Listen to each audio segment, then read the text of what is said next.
प्रत्येक निवडणुकीमध्ये प्रत्येक उमेदवाराचा काही जाहीरनामा असतो, काही संकल्प असतो। तुम्ही मला संधी द्या, संधी दिल्यानंतर मी तुमच्यासाठी हे करीन,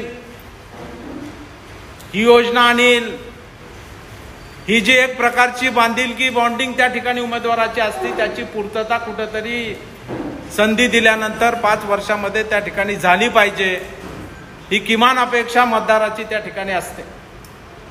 परंतु आपण पाहतोय की सध्या एक मुद्दा सोशल मीडियावरती सुद्धा गाजतोय। आपल्याला बघायचा असेल तर जरा लाव रे तो व्हिडिओ।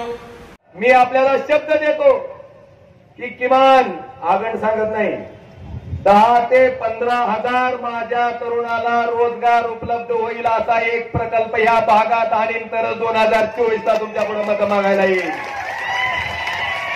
तर हे माझं वचन आहे। तुम्ही हे वचन उमेदवाराचं ऐकलं आणि हे वचन आजचं नाही, तर ते गेल्या निवडणुकीतलं वचन आहे।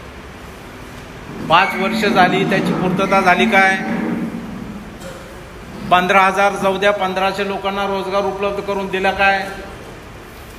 आणि मग ज्या युवकांच्या आज मोठ्या प्रमाणात युवकांची संख्या या लोकसभेच्या मतदारसंख्येमध्ये आहे, आणि मग त्या युवकांना अशा पद्धतीनं भूलथापा मारणं नव्हे तर एक प्रकारे त्यांना फसवणं आणि पुन्हा 24ला त्यांच्या समोर मत मागण्यासाठी जाणं,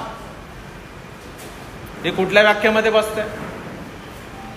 आणि मग अशा फसव्या गप्प्या मारणाऱ्या उमेदवाराला जनतेने मत का द्यावं, हा खऱ्या अर्थानं आमचा मुख्य प्रश्न आहे।